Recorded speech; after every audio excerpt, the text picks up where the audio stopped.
So it looks like you have had a lot of time to hang out with your daughter. So what do you cook for her at home? Well, my child has in the recent months been questioning their gender identity, so they go by they them currently. When I do cook for them, when they are with me, Mhm. they tend to be a very picky eater, and so they like things like bacon, uh, you know, and they do like some Vietnamese food like phở gà Mm, and mm, some very simple things, chả giò and that type of thing. mm, But and so they'll eat the cooking of their ban noi, the mm. Vietnamese cooking from ban noi and from restaurants. But my Vietnamese cooking is not good enough for anyone, let alone a very picky child. And so, I try to cook for them like bacon and things that are healthy. But the Vietnamese cooking, I leave that to someone else. Mm, That's mm. I see. yeah. I remember your first Mhm, book, Sông mhm. I Sing, that's the title. Yes. Um, what I remember most about that book is your passion is Mm, palpable through every single word, mhm. and your unflinching fighting against racism and discrimination. So could you tell about the story of the title? Because Song, I guess, is your child's name. Is that Mm, correct? Yeah, yes. it's a very beautiful and special name. So what is Mm. the story of that title? So, well, thank you so much for your kind words. So, the title is Song I Sing, but those of us who speak Vietnamese, if you pay attention, it's actually Song I Sing, Yeah, right? yeah, And yeah. my yeah, and my child's name is Song, Uh, and we wanted to when we named our child, we wanted them to have a name that meant something in English, but also meant something in yes. Vietnamese, right? In Vietnamese, and Mm, also something in Chinese, which is, their mother's mm, culture, right? Their mom's culture is Chinese. And so, song is, I think, zhang in Chinese, right? Same character. mm. And it means river, right? Water, river. Yeah. And and so, I always thought that would be a beautiful name, even a very uncommon but beautiful name for a child. Song. I've always liked nature, and both I and their mother have always loved nature and being Mhm, outside, and mhm, and there's something so beautiful about water.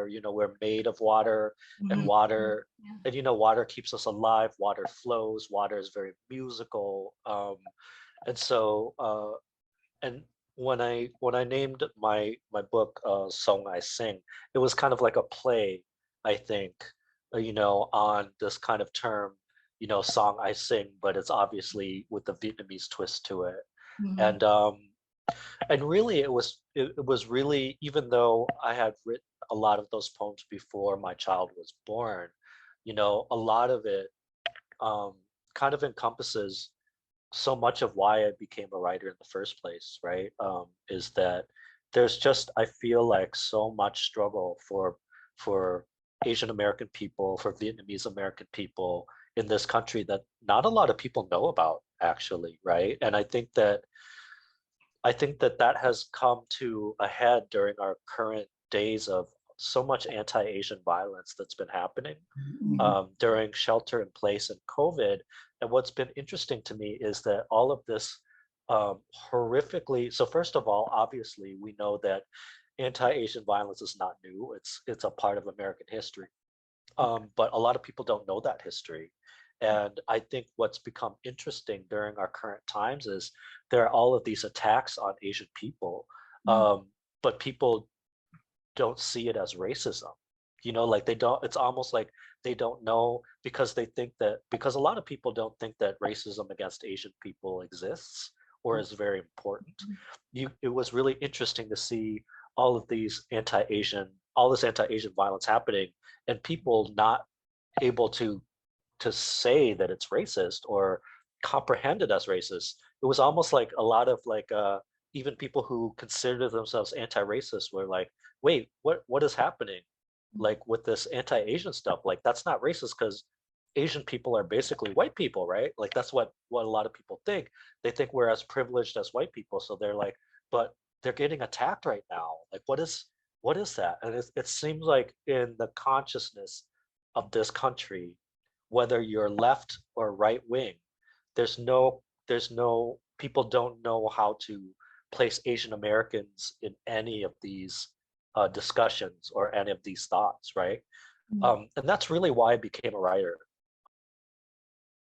How did your parents react when you said you wanted to become a poet writer? Well, you know, it's very funny. So I'm the youngest child in a very large refugee family, and we never had a whole lot of money. Both my parents worked very hard. Throughout my childhood, I remember both my parents having like at least two jobs apiece, right? And then trying to take care of six kids.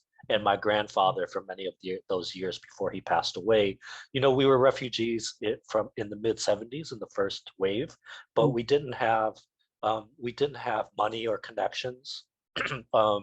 You know, my father was in the military, but he was not a high-ranking officer or anything like that.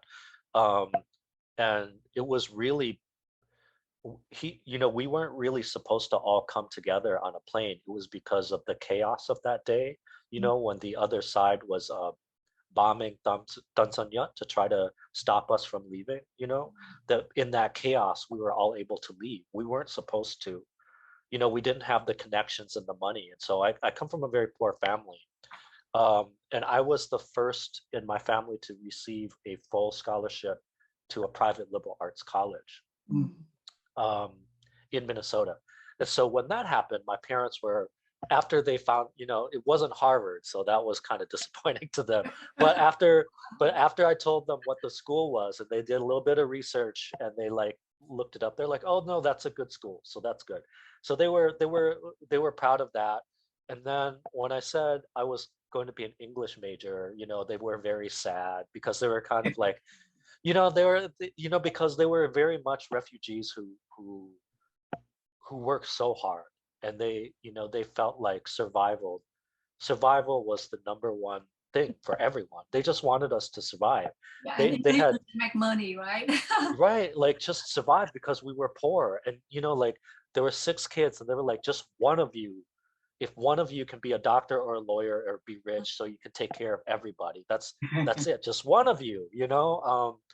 Because we, you know, and as I got older, I understood where they're coming from because life was hard for them and life was hard for us.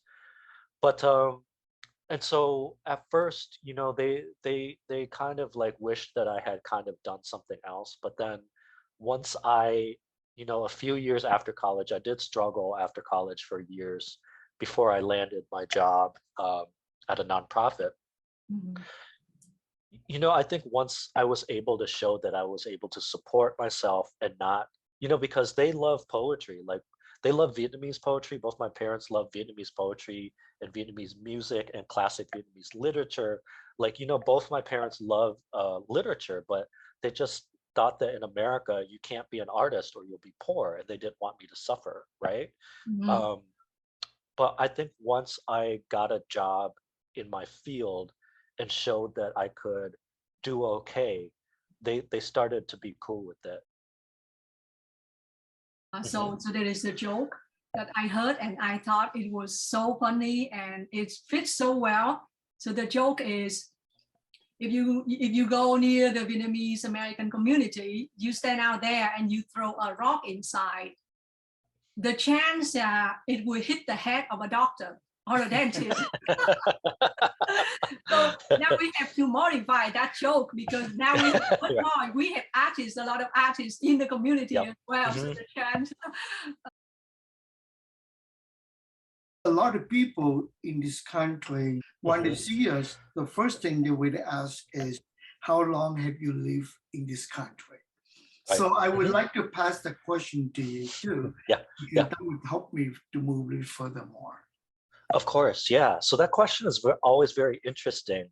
And, you know, like, I think that, for instance, you know, we as Vietnamese people, like, we know why we're here, right? And that truth is complicated and it's a part of history and so many different things.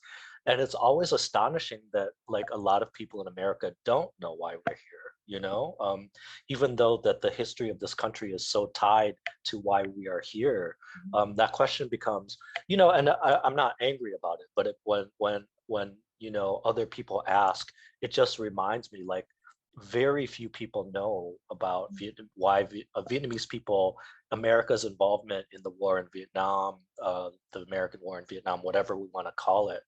And so to answer your question, so I was 6 months old, I think, when we came to this country.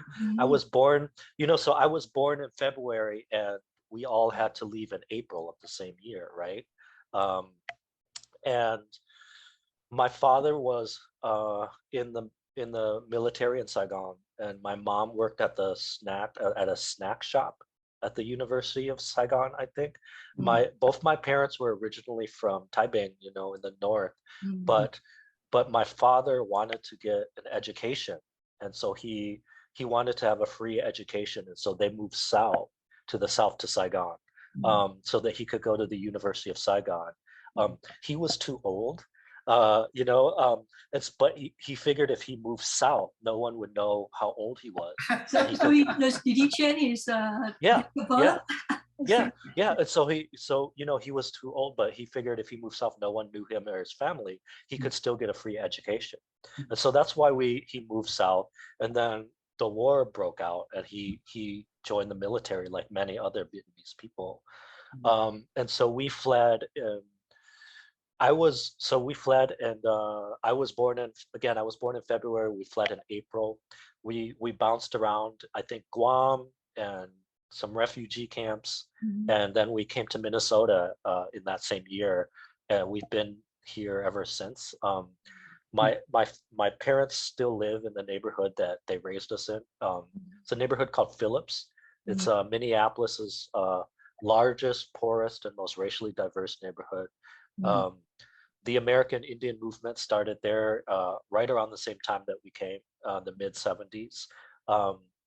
You know, when I was a teenager, the challenges of crack cocaine in poor communities, police brutality, gang violence, the discrepancy between rich and poor became very pronounced. And living in Phillips, you really felt the difficulty of it. Like, all of that was front and center in my neighborhood. And here I am, like a Vietnamese kid, a refugee who doesn't know anything. You know what I mean? Like, I don't know anything. I just want to be a teenager. I want to listen to rap music and rock music, and I want to dress like everybody else. I want to read comic books and all of those type of things.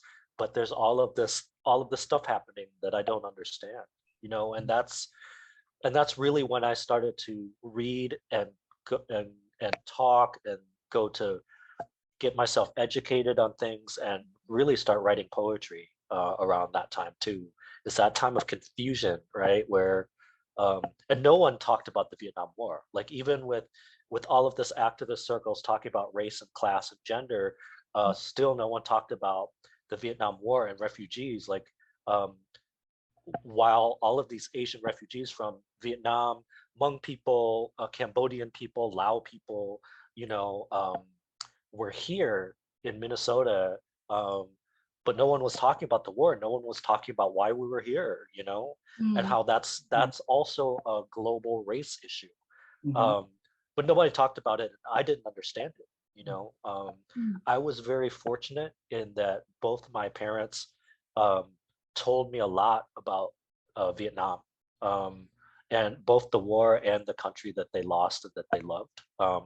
You know, I was so young when we left that I don't have a memory of it, but I was very fortunate that both my parents told me a lot of stories when I asked them, you know, when I was young.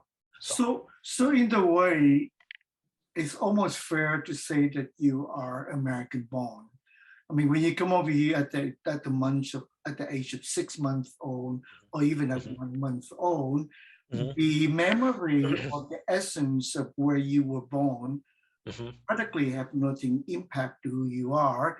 But yet, under some circumstance, that people always see what they want to see.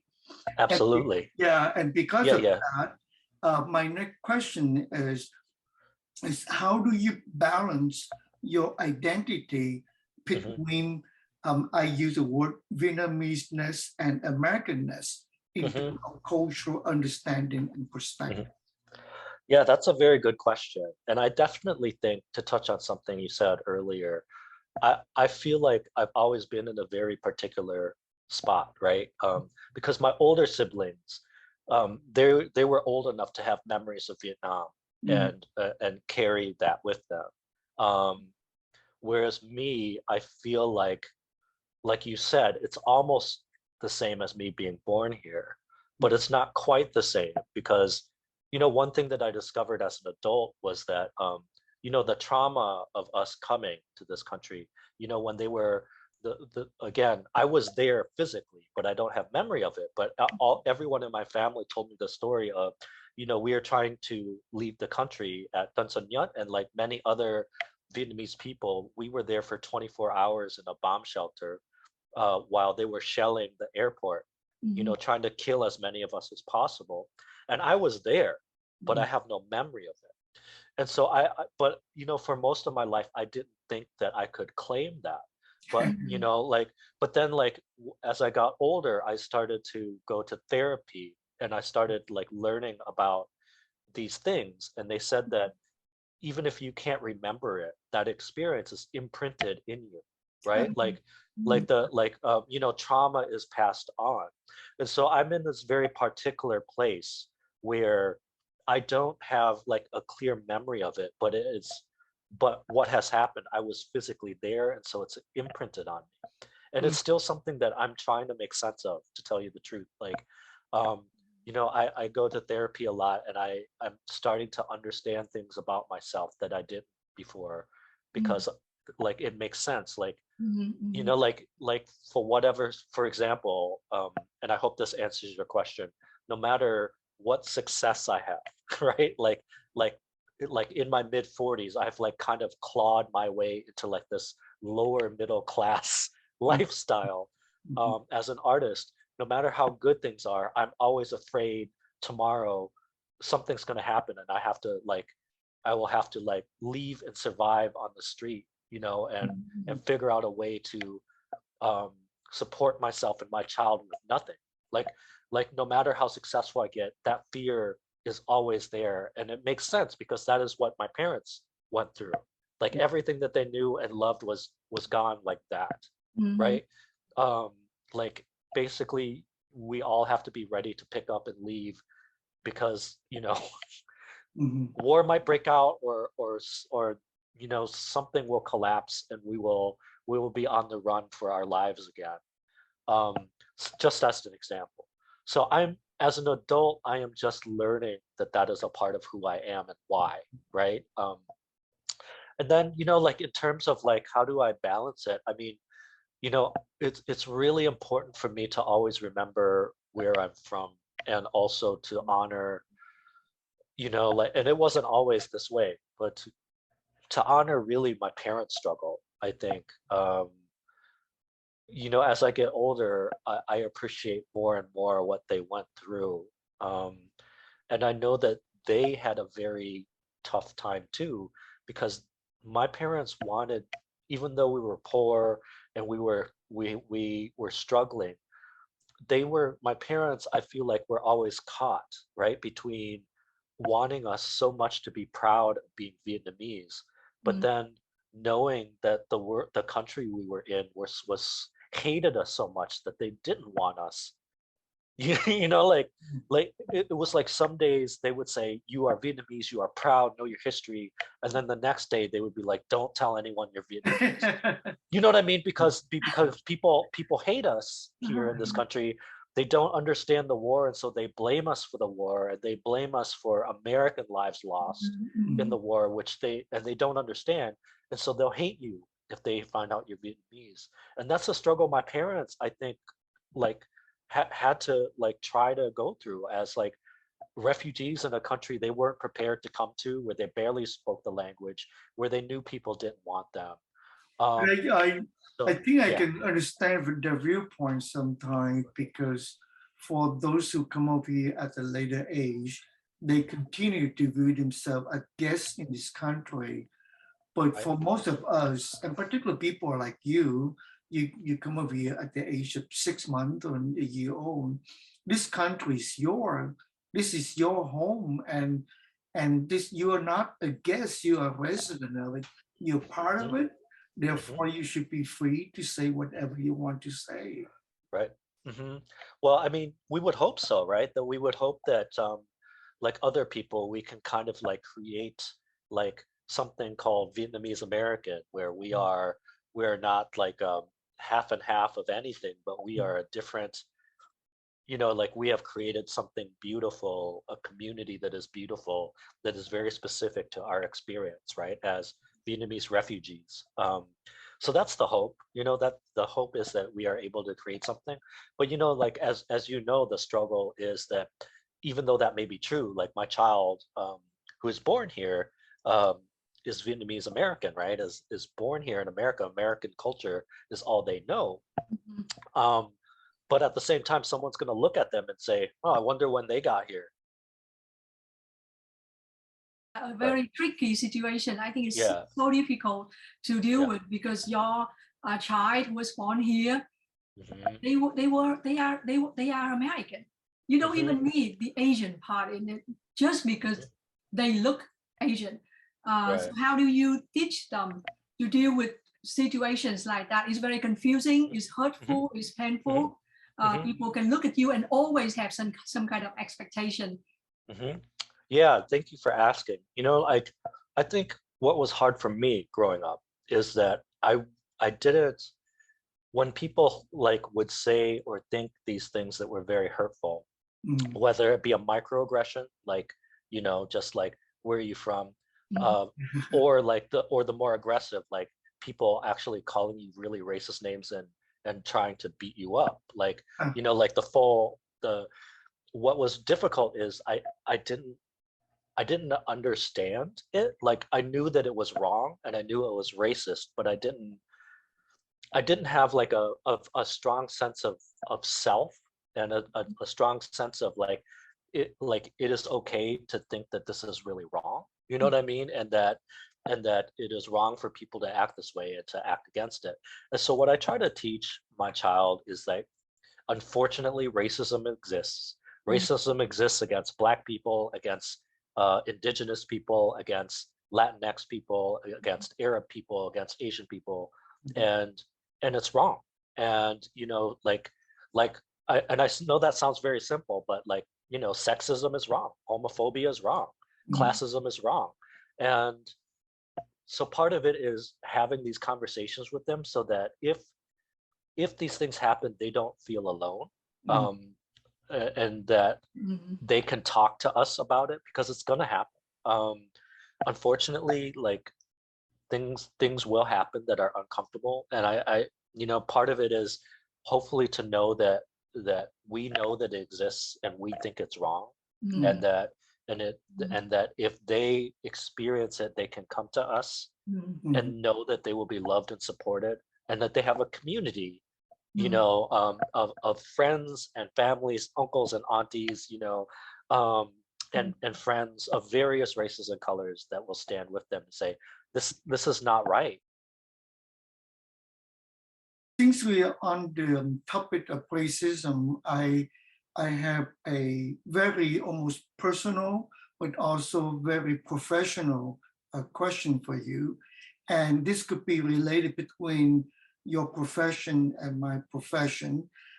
As a composer, one of the very things that I notice a lot, and even more focused on the past 10 years, and perhaps during the era of the pandemic and 4 years before that, is about the logic and the syntax in whatever we do. So let's say that when I write music, people are always thinking about what is the right way. So that is a part of the logic and the syntax in our creativity. So I wonder if you face the same thing in your writing as well. Because we live in an era of Euro-centric aesthetic. Therefore, there is a very particular syntax and logic that we must Yeah. follow in order to be Oh, validated. okay. So, I get it. but I think that is the part that would not allow us to be who we are.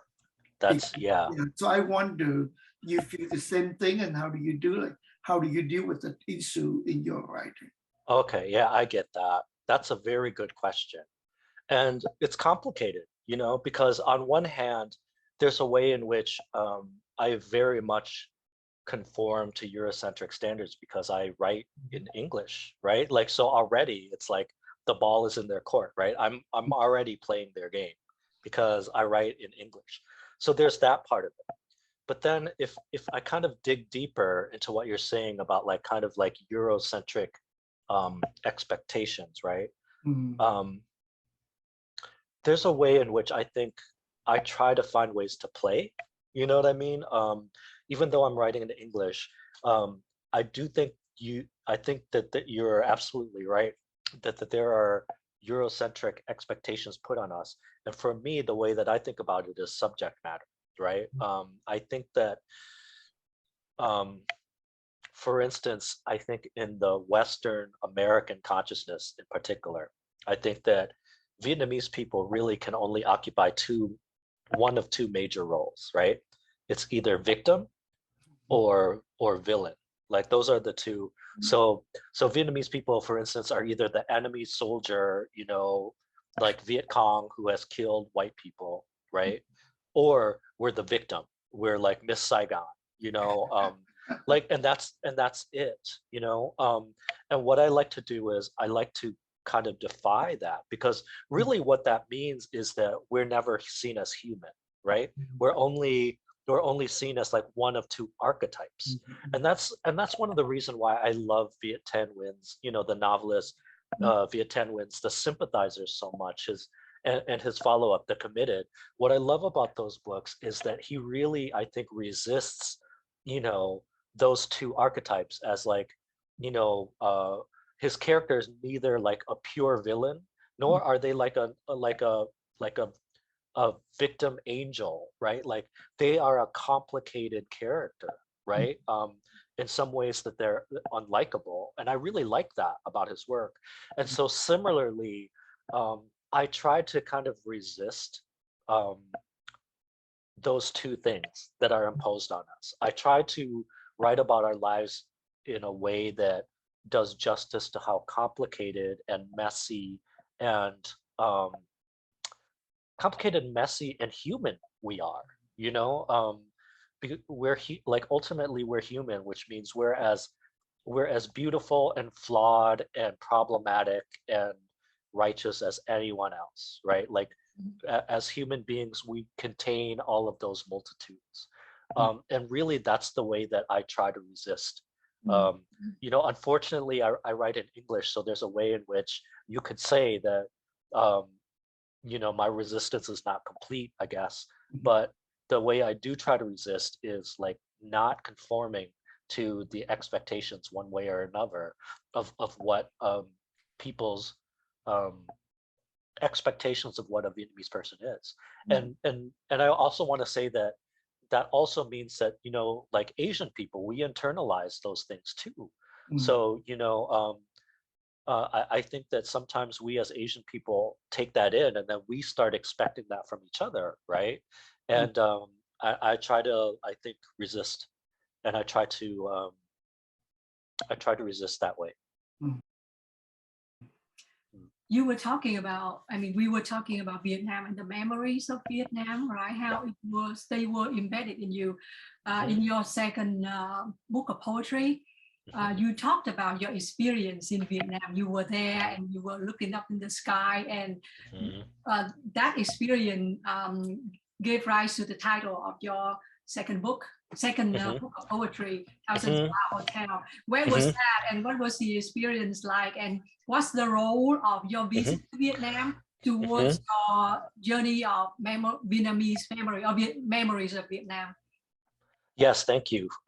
So I was born in Vietnam, and then I was 6 months old. We came to Minnesota, and because we were in a poor family, I didn't get on a plane again until I was 21. So 6 months old, plane to America. 21 is the next time I got on the plane, and funny enough, it was a plane that took me back to Vietnam to study abroad. So I studied abroad for 1 semester, my junior year in college.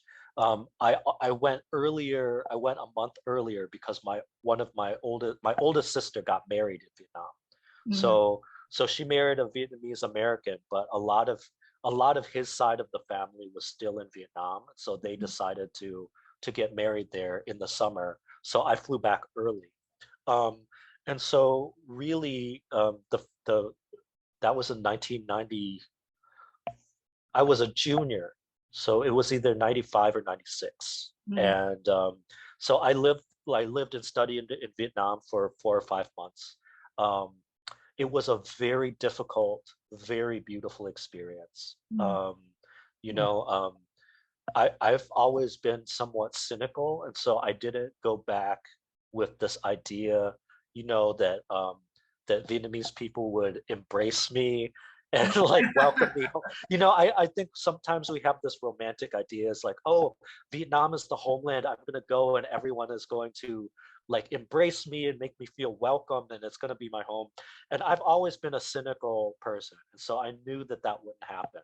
But I think that the advantage was that I was able to kind of go there with the mentality that I was there to kind of learn and to absorb. And so a lot of the classes were a lot about language, but they were also about history, economics, culture.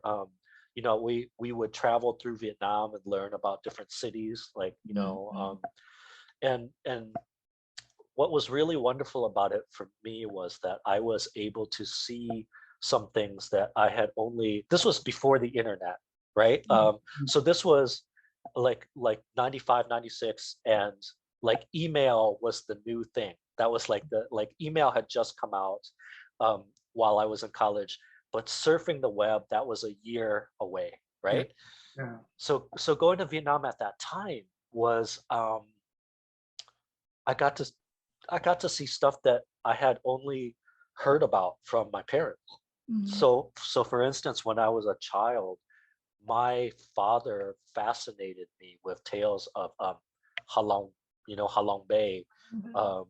It was just, he told me these stories and I said, no way can that be real. It just sounded so fascinating, like people living inside of mountains that were in the water, right? And inside the mountain was water. I was like, my dad must be kidding. There's no way that could be real. And then I got to go to Halong Bay and go inside the mountain and see, and so that was really wonderful.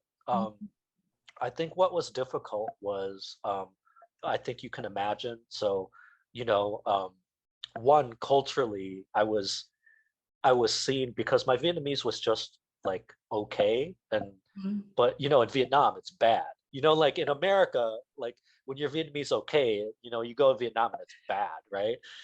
So there's that part of it, and then there was a lot of shame, I think, from Vietnamese people who kind of shamed me, like, why don't you speak Vietnamese better? So there's that, and then there's the history of it.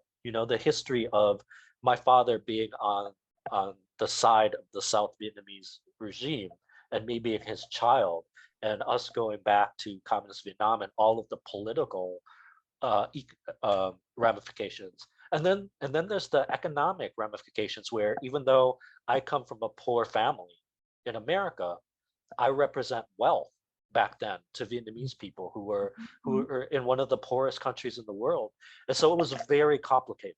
You know what I mean? Like, I don't want to make it seem like, oh, poor me, like, everybody was mean. People were mean, but like, it was complicated. There was so much like history and baggage. And I would say that it's more complicated for Vietnamese people. It's like the white people who were in the study abroad group didn't have to deal with that. You know what I mean? Like, they didn't have to deal with all that baggage. It was like Vietnamese people were fascinated by white people. And, white people represented like a way out for people who were very poor in Vietnam. And everybody there was trying to learn English because that was how you made money. All the tourists who came, and they were lifting the embargoes, and so and so I don't, you know, like I don't want to paint people as bad people, but yeah, for Vietnamese people who went back, it was very different. But that being said, I also met Vietnamese people who are great, who like understood that history, who wanted to talk to me about it. And then my Vietnamese got better, and I felt good about that, you know, like after I studied. And as you know, it's such a beautiful country. It is uh, heart-stoppingly beautiful. And so that poem that you're talking about, Thousand Star Hotel, um, I'm sure you already know, you know, like Vietnamese people are very clever, right? Like, and I think it was on that trip when a cyclo driver, you know, like in Saigon, you know, there's those really, even back then there was like one or two very expensive hotels. You know, like I think now it's very different, but in the mid 90s, there were one or two expensive hotels, and they would, you know, we would go in Saigon past them because we couldn't afford to stay there. And the cyclo drivers would say stuff, you know, and cyclo drivers were like the poorest of the poor, right? And they would say things like, I don't need a 4-star hotel. I sleep in my cyclo under a 1,000-star hotel, right? Wonderful. You know, because Vietnamese people are very clever. They, you know, like we are very clever. We say that stuff, and that's where the title came from. And it was actually, I was actually reminded of it because I think Viet Tan Nguyen had said he experienced something similar, where somebody said the same thing to him when he went back to Vietnam. So, yeah. So I wrote about that experience many years later, and then 2 years after that, I went back with my mom, because I went back as a writer, but my mom wanted to go back, and so my mom had family in the north, you know, and she had not been back. So, and again, this is before internet, like you had to call people, right? Like, and then you know, a lot of people in in the country in North Vietnam don't have phones. There's like one phone in the village, right? My mom had not seen her older brothers in, by that time, 20 something years, right? 22 years, actually longer than that, because when she moved south, they stayed in the north, and then fighting broke out and they couldn't talk, right? And so she had not seen them in many years, and so she went back, and she wanted to, and I went back as a writer because I wanted to experience things to write about them. So, but I haven't been back since, but I would like to go back. I would like to bring my child, but I haven't done that yet. Vietnam is a lot different now.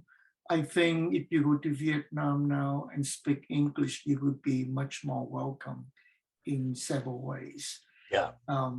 Sometimes to go to Vietnam and use English, you don't have to encounter a complexity of communication and a lot of problems.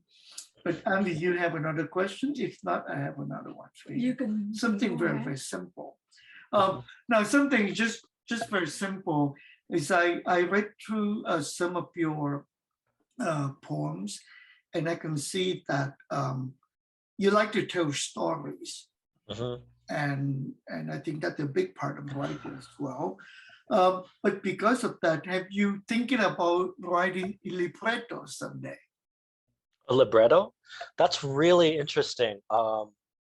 You know, one of my best friends, the great poet Douglas Kearney, a Black poet and writer, he writes librettos, and I've always been curious about that. You know, like, and he's such a great writer, and he's such a great mind. To me, I've always been a fan of music, but I come from a musical family. You know, like my older siblings had a Vietnamese new wave band in the 80s and the 90s, you know? And so my oldest brother played keyboard, and my older sister sang. But I've always loved music, but I'm not a musical person. And so I don't know if that's within the range of my ability. Well, you have different talents. So this is my last question. how did you get into writing children books, and Yes. what is the next? What is next? What are you working on? Thank you so much for asking. I really, it's pretty simple. So when we had a child, we've been reading to them since they were a baby, 2 books a night usually. And we wanted our child to learn about all different types of families, right? So we wanted them to learn about Black families, Native American families, Latinx families, Arab families, American Indian, Indigenous families, queer families, families with people with disabilities, etc. And it just seemed like there were not a lot of books about like Southeast Asian refugees. Like, there were great Vietnamese children's books about language, like ABC, like the ABCs, and that's great. And there were also like books about like Vietnamese folk tales, which I also thought were great. And so we bought and we read those. But I was kind of like, wow, but what about us? Like, what about the Vietnamese refugees, who came and struggled and were parts of these families? Like, why don't we have a book that tells that story? And also, like, particularly, like, again, the story of the generation of like my kids Banoi and Ong Noi, right? The grandparents, my parents struggle as refugees. I really wanted my child to respect and learn that history, right? And so I wrote a children's book called A Different Pond. It took me a long time. I was like, I know I want to do this, but I don't know what the story is. And eventually I was like, what about those stories about my dad, taking me fishing when we were just trying to put food on the table because it was so hard. And then that's really how I wrote my first children's book, and that's why. And I didn't expect, like, I had no idea, like, so I'm not bragging. I'm actually saying this next part in surprise and gratitude. It's A Different Pond is by far the most successful art project I've ever been a part of. I had no idea it would be received that way. And I'm just so grateful. And I really, I'm so surprised because I really wrote it because I thought, I want my child to see this, and I want that their classmates and their friends to know that this is the struggle that they come from, right? And it really, one of the turning points in it for me was my child. Like, you're never really cool to your kid, right? Like your kids never think their parents are cool, right? But I remember a moment when my child said, "Dad, I really want you to come and read this book to my classmates." That was very moving to me. That was very moving. And my next children's book is actually coming out. This will be my 4th children's book, coming out in the fall of 2022. Thank you. It's a book called You Are Life, and it's very different. It's a poem to kids, and it is a poem addressing anti-Asian violence during the pandemic.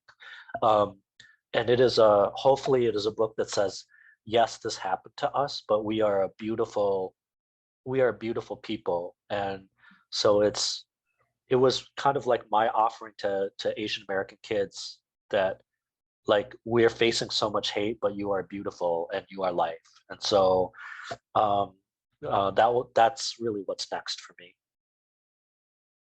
This conversation has been really, really wonderful, and we appreciate your time very much. But may I have a last request? As we know that you're a wonderful, wonderful writer, but you're also a wonderful, wonderful performance artist. So if you don't mind to spend like maybe 3 or 4 minutes to read something or to perform it out, a part of something that you incredibly believe in, so our audience can enjoy it. Well, thank you for asking. Maybe I can read a poem that I wrote. This poem is actually more towards adults, but it's a poem I wrote about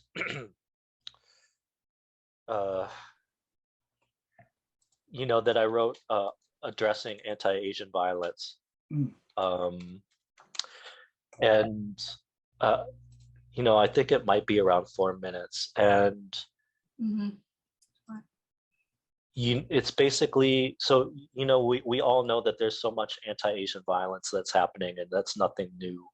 But I wanted to write a poem that imagined, instead of like a poem about revenge, or like, you know, trying to go out and beat up people in retaliation, or that type of thing. I thought about, what if I wrote a poem that was like imagining a different world, right?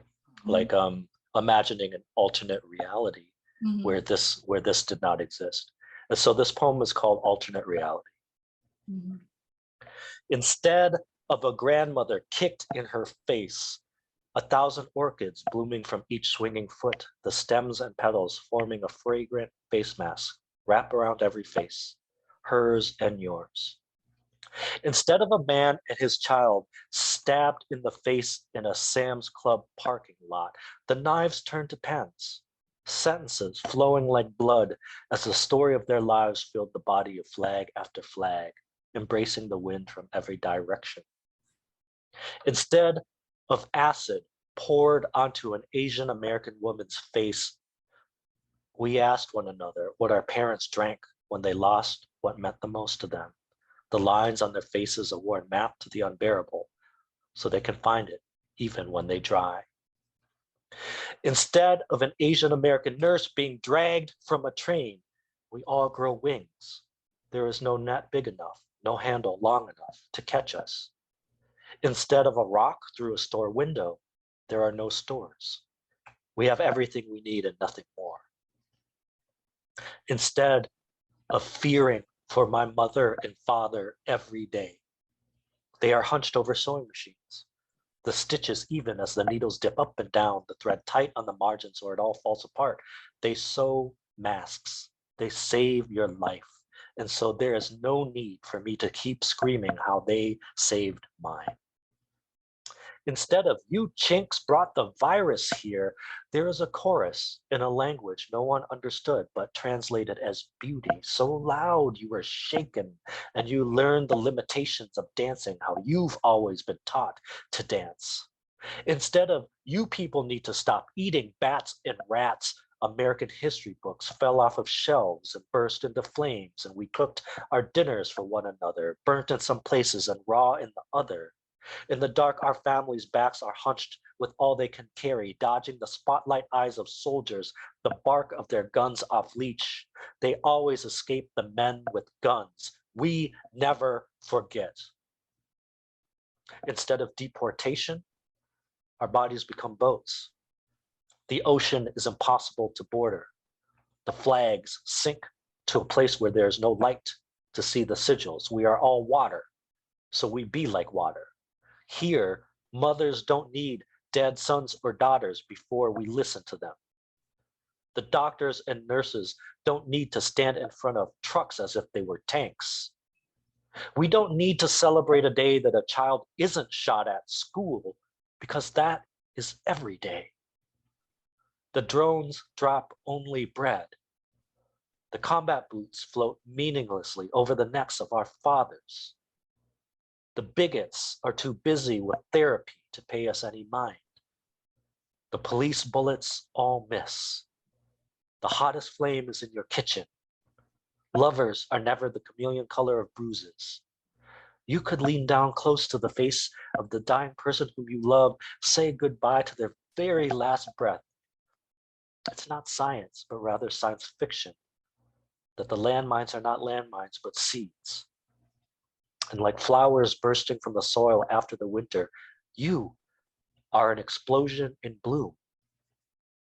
And our elders look at their grandchildren the way a person looks at the rainbow after a tornado has taken their home, bit by bit, away into the very same sky. Wow. Wow. Very Thank you. poignant and powerful. Thank you. Poem. Yeah. Thank you.